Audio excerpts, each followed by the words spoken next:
Alô pessoal, eu sou o professor Jorge Bandeira e hoje inicio uma série de aulas, tá, para te ajudar na caminhada do vestibular, tá? Seja Enem, seja SSA, seja FUVEST, seja os vestibulares diversos do Brasil, tá certo?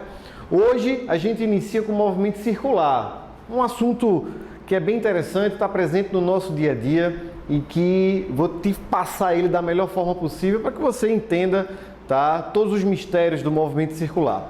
Vamos tratar hoje sobre o movimento circular uniforme e o movimento circular uniformemente variado, ok? Vamos iniciar.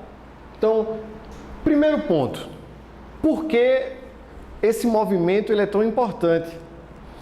O movimento circular faz parte, né, do reino dos movimentos curvilíneos, tá? E o movimento circular ele é interessante porque, à medida que o móvel descreve essa trajetória, o raio, a distância do centro até a partícula, não muda de módulo, não muda de valor. Então, L, vamos imaginar aqui que tem um objeto sendo girado, tá? Através de um fio. O movimento ocorre no plano, tá certo? No plano. Está ocorrendo esse movimento circular aqui. E a cada instante, o vetor velocidade sofre alteração. Então, nesse ponto aqui, temos a velocidade V1, aqui velocidade V2, velocidade V3. Então, o primeiro ponto, como é que a gente define uma grandeza vetorial? Toda grandeza vetorial possui módulo, direção e sentido, né, associado a uma unidade de medida. E o vetor velocidade? O vetor velocidade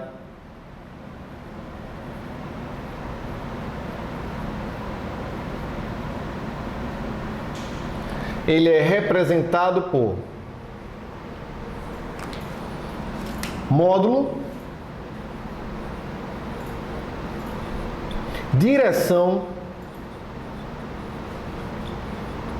e sentido.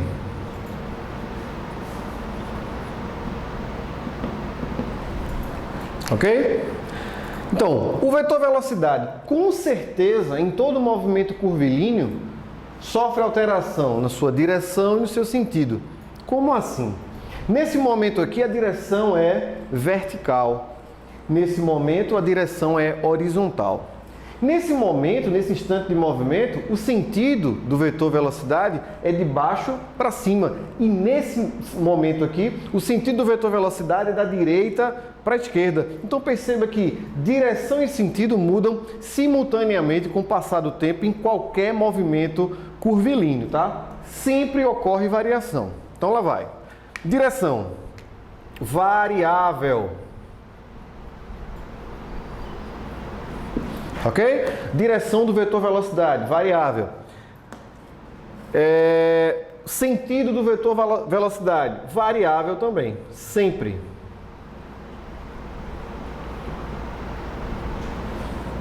Aí a pergunta, e o módulo do vetor velocidade? No movimento circular. Bem, quando a gente trata de um movimento circular, o movimento pode ser uniforme, ele também pode ser uniformemente variado, ou ele pode ser simplesmente um movimento circular variado. Hoje, iremos estudar o movimento circular uniforme. Característica desse movimento, uma das características, tá? O módulo do vetor velocidade é constante.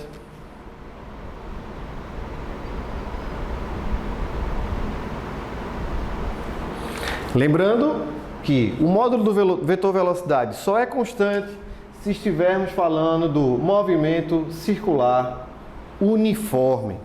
Então, em cada instante de movimento, o vetor velocidade vai sofrendo variação. Porém, a variação é na direção vertical, horizontal, no sentido de baixo para cima, direita para esquerda. Porém, o módulo do vetor velocidade se mantém constante durante toda a trajetória. Ok? Muito bem.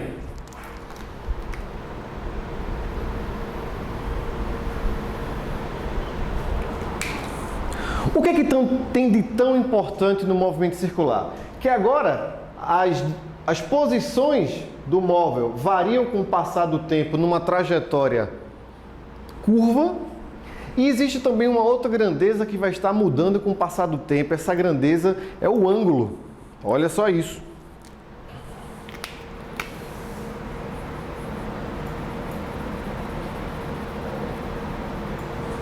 Agora podemos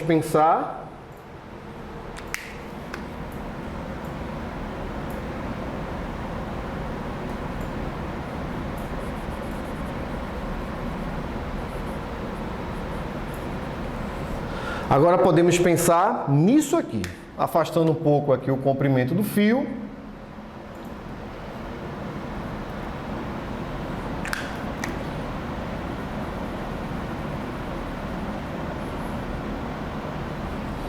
Então, à medida que o objeto vai percorrendo esse arco, perceba que o ângulo vai mudando com o passar do tempo. Observa só isso. À medida que o objeto vai se deslocando, o ângulo vai aumentando com o passar do tempo. Se a velocidade vai aumentando, se o módulo do vetor velocidade é constante durante todo o percurso, logo a variação desse ângulo também vai ser a uma taxa constante com o passar do tempo, tá? Então, se as distâncias são percorridas em tempos iguais, isso é uma característica do movimento em que o módulo da velocidade não muda, né, no movimento circular.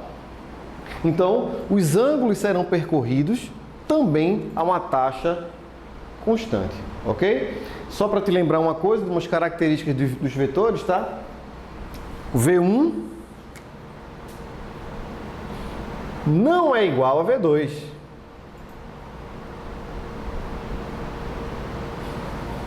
Mesmo o movimento sendo circular uniforme, V1 será diferente de V2. O que são vetores iguais? São vetores que possuem o mesmo módulo, mesma direção e o mesmo sentido. Nesse caso, os dois vetores possuem apenas o mesmo módulo, direções diferentes e sentidos diferentes.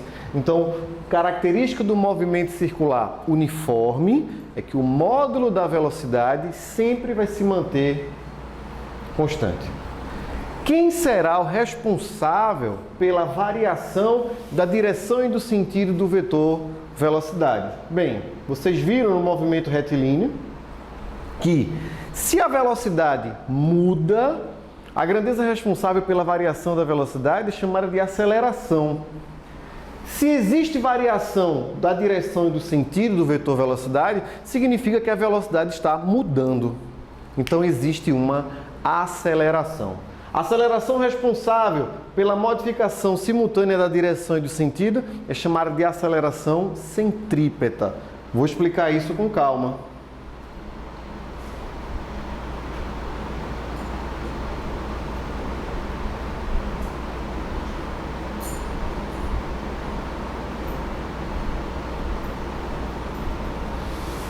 A aceleração centrípeta, que nós costumamos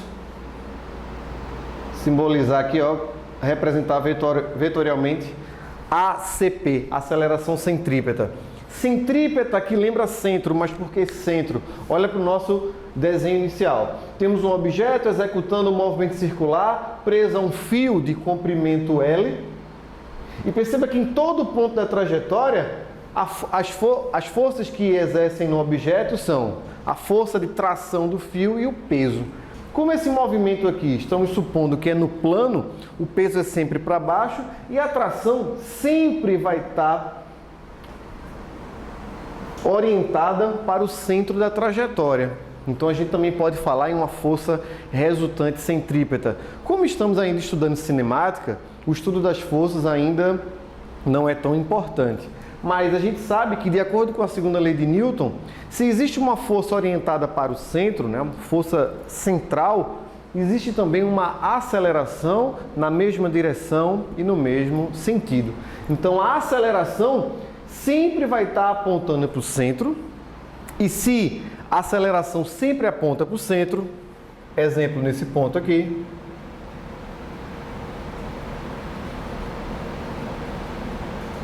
ela sempre vai formar um ângulo de 90 graus com essa velocidade. A velocidade, gente, ela vai receber também outros dois nomes diferentes, tá? Essa velocidade V, ela vai ser chamada de velocidade linear Então aqui, velocidade linear, velocidade linear ou tangencial.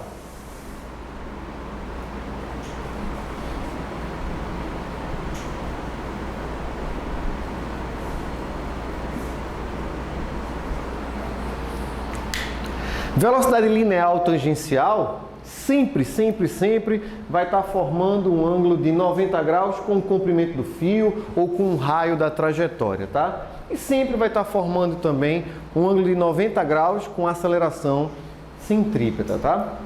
Então, vetor velocidade linear, módulo constante, direção variável, sentido variável. Quem é o responsável pela direção e pelo sentido, a variação da direção e do sentido? Aceleração centrípeta. Então veja que movimento interessante. Mesmo ele sendo um movimento circular uniforme, existe aceleração.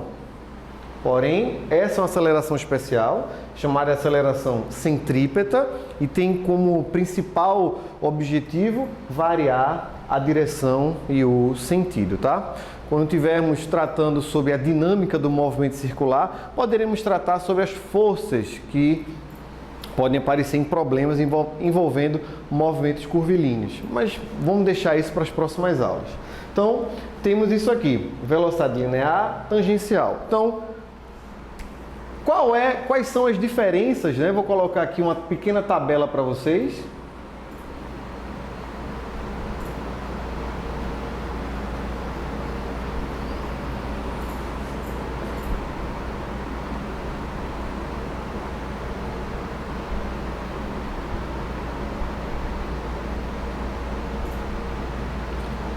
Então temos aqui movimento retilíneo uniforme, movimento retilíneo uniformemente variado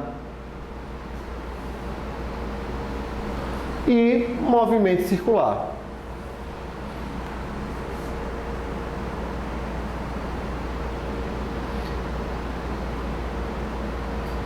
Se você está assistindo essa aula, certamente você já deve ter tido alguma aula sobre o movimento uniforme e o movimento uniformemente variado. Vou colocar aqui alguns pontos.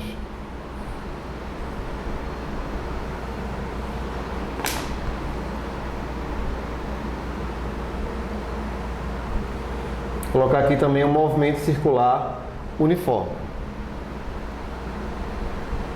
Uma pequena tabela. E aqui eu vou estar informando, gente, módulo, direção e sentido. Vamos ver se você consegue lembrar de algumas coisas. Se tratando de vetor velocidade, tá? Vetor velocidade. No movimento retilíneo uniforme, o módulo é constante.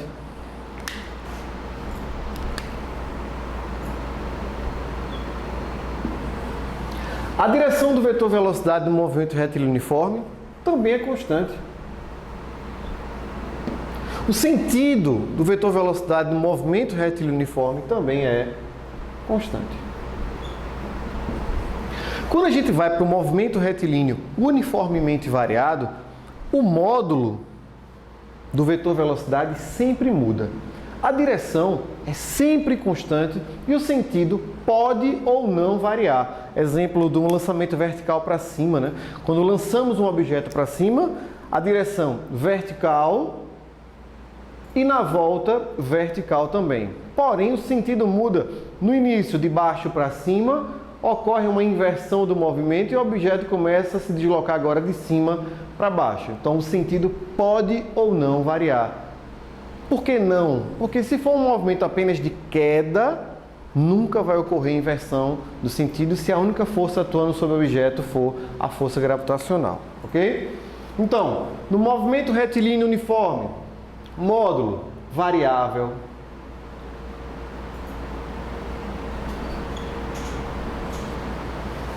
direção constante, o sentido pode variar.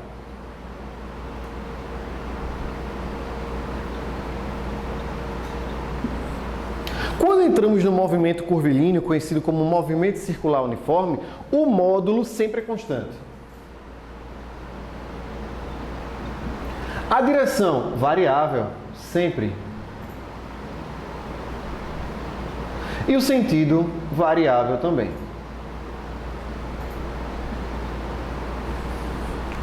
Então, só para lembrar para vocês que no movimento retilíneo uniformemente variado, você sabe que a grande característica desse movimento é que existia aceleração, não é isso? Só que era uma aceleração ao longo do trajeto, tangente à trajetória, chamada de aceleração tangencial. No movimento circular uniforme não existe aceleração tangencial. Vai existir aceleração tangencial no movimento circular uniformemente variado. Por enquanto não é o nosso interesse, tá? Então aqui sempre teremos isso aqui, ó, módulo constante, direção variável, sentido variável. No próximo quadro eu vou informar para vocês algumas grandezas novas, como período e frequência. Vamos lá. Gente, a partir de agora eu vou mostrar para vocês algumas grandezas importantíssimas do movimento circular uniforme, tá? Então, com aquela figurinha que a gente acabou de mostrar, que eu acabei de mostrar para vocês, vocês sabem que se o movimento é circular, logo logo ele vai começar a se repetir, concorda? Então ele pode estar executando várias voltas num certo intervalo de tempo, tá? Ou seja, é um movimento que a gente pode trabalhar com frequência. Essa grandeza aqui é muito importante. A frequência vai estar dando para a gente uma ideia de quantas voltas esse objeto vai estar executando num certo intervalo de tempo, tá? Então aqui, ó, frequências, número de revoluções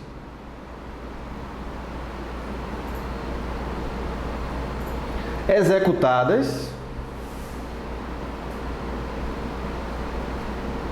num certo intervalo de tempo.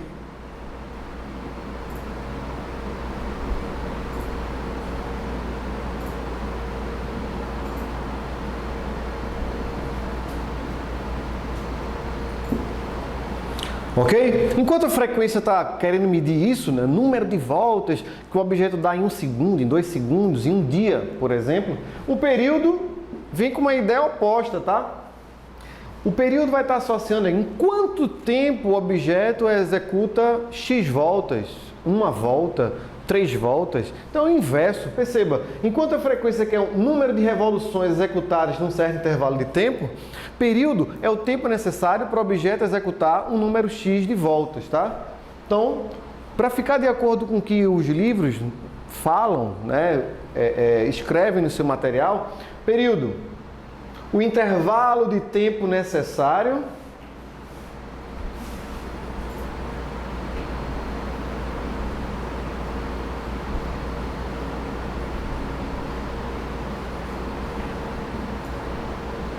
para que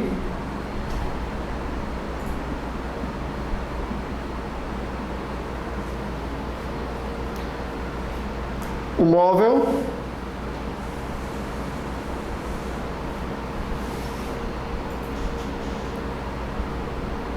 execute uma revolução. É uma maneira de definir isso.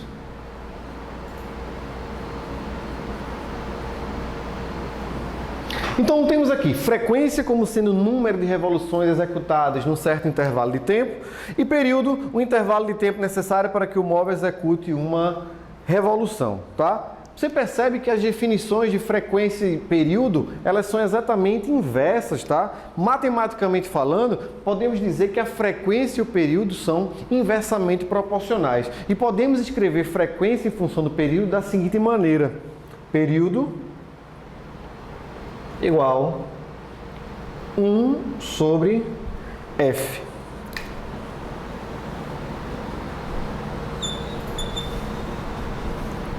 Onde o T estaria representando o período do movimento e F a frequência do movimento, tá? No Sistema Internacional de Unidades, que é quem padroniza todas as grandezas físicas, temos 7 grandezas fundamentais. Então, dentre elas, temos o tempo. Então, no Sistema Internacional de Unidades, tempo é medido em segundo, tá? Vou colocar aqui, ó, no SI.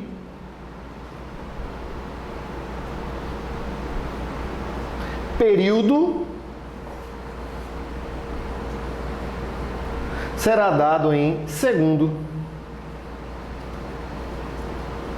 E frequência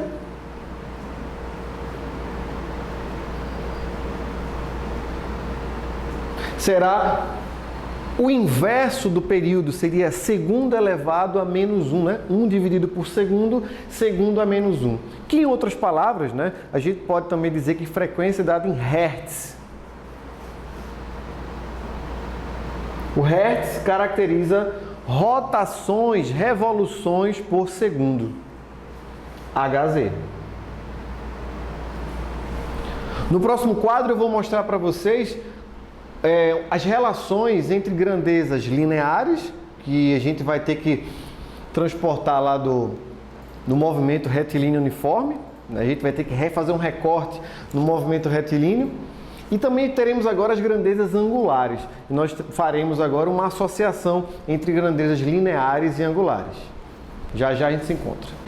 Bem, pessoal, a partir de agora, vocês notaram que nesses dois momentos aí que se passaram, a parte do movimento circular que eu comentei com vocês foi uma parte mais teórica para a gente se situar, saber o que é que onde a gente está pisando. A partir de agora vão aparecer as equações, né? E essa parte também é muito importante porque eu vou tentar fazer um link entre o que você já aprendeu, tá, com o que vem de novo nesse movimento circular, tá certo? Lá vai. Existe a velocidade linear tangencial. Então, é o V, velocidade linear tangencial. Em todo ponto da trajetória, podemos associar um vetor velocidade que é tangente à trajetória, ou seja, toca a trajetória apenas uma vez, tá certo? E como é que a gente calcula o módulo dessa velocidade, sabendo que a velocidade é uma grandeza vetorial? Lá vai. Velocidade linear ou tangencial. Velocidade lá da definição de velocidade que vocês viram em movimento retilíneo, tá? Velocidade distante sobre tempo. Mas, Jorge, será que eu posso associar algo que eu aprendi no movimento retilíneo com algo que eu vou aprender agora no movimento circular, curvilíneo? Sim. Poderíamos fazer o quê? Pensar na circunferência e abrir a circunferência e transformar ele num segmento de reta. Seria uma ideia. Toda essa distância percorrida de uma circunferência, eu sei o nome dela, né? O nome dela é perímetro, seria o perímetro. Então, essa soma aqui, que é o comprimento da circunferência, é dado por 2πr.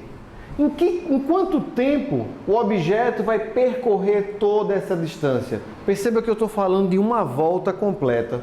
O objeto percorre 2πr, que é o comprimento dessa trajetória, durante um certo intervalo de tempo que é chamado de período. Lembrando que período é o tempo necessário para que o móvel execute uma volta completa. Então eu coloquei aqui, distância percorrida por um certo intervalo de tempo. No caso, para uma volta completa, temos que o módulo da velocidade linear será a distância percorrida, 2πr, lembrando que isso é o comprimento da circunferência, sobre o intervalo de tempo, tempo necessário para uma volta completa, período. Então temos aqui o módulo da velocidade linear. Mas, Jorge, eu vi nos livros, vi em algum material, vi na internet que a fórmula da velocidade linear pode ter uma variação. Verdade. Lembrando que frequência é o inverso do período, essa equação também pode ser reescrita da seguinte maneira. V igual 2πr. Lembrando que a frequência é o inverso do período, f. Então temos duas maneiras de calcular o módulo da velocidade do vetor velocidade linear. Então o módulo desse vetor nós sabemos calcular. Lembrando que se o movimento é circular, o raio é constante. Se é uniforme, podemos associar um período que é sempre constante. Se o período é constante, a frequência também será constante. Então o módulo da velocidade também é constante, é uma característica do movimento circular uniforme, o módulo do vetor velocidade sempre constante. Novidade, isso aqui, acredito que vocês conseguem lembrar do movimento retilíneo, fiz só uma adaptação para o movimento circular. O que é que vem de novo? A variação angular. À medida que o objeto vai se deslocando, esse ângulo vai abrindo, olha só isso, vai abrindo com o passar do tempo, tá? Então, eu posso... Então, eu posso definir para vocês a velocidade angular.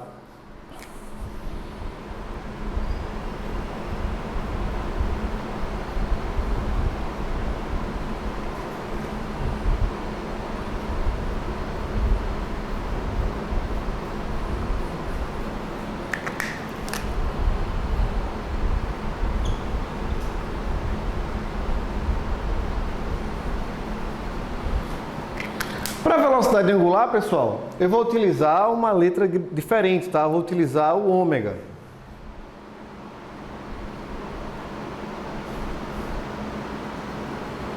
Então, enquanto a velocidade linear é a distância percorrida no tempo, a velocidade angular vai ser o ângulo, né, varrido, o ângulo que esse raio, que o comprimento vai varrer com o passar do tempo. Então, eu posso dizer que é θ, o ângulo, num certo intervalo de tempo, tá? Porém, se esse ângulo percorrido, o ângulo que o raio vai estar varrendo, for para uma volta completa, que é 360 graus, ele vai varrer 360 graus num tempo chamado também de quê? Período. Então, para uma volta completa, eu posso reescrever a velocidade angular como sendo 360 graus, que para movimento circular, para física, a gente não trata com grau, a gente vai trabalhar sempre com radianos, tá certo? Vai ser 2π radianos. Esse seria o 360 graus, né? Só que em radianos é 2π, num certo intervalo de tempo que eu chamo de período. Então, essa é a maneira que a gente define velocidade angular,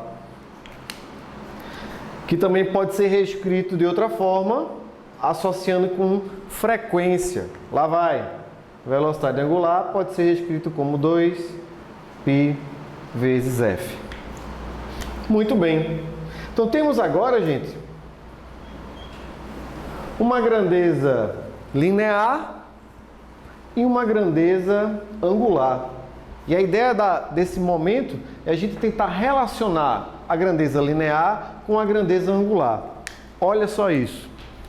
Velocidade angular, 2π sobre o período. Perceba que 2π sobre o período aparece aqui, ó, 2π sobre o período. Então eu posso relacionar linear com angular da seguinte forma. Olha só isso. V 2πr sobre período, lembrando que 2π sobre período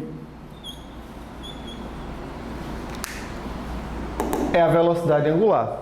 Então, a velocidade linear é a velocidade angular vezes o raio. Nesse caso, no nosso caso aqui, seria o comprimento do fio. Ok, pessoal? Espero que tenham gostado desse momento. Não esquecendo das relações do movimento circular uniforme. Lembrando que o vetor velocidade muda apenas direção e sentido quando a gente trata de movimento circular uniforme e o módulo sempre mantém constante. Na próxima aula, vou mostrar para vocês como é que funciona a transmissão do movimento circular. Até lá!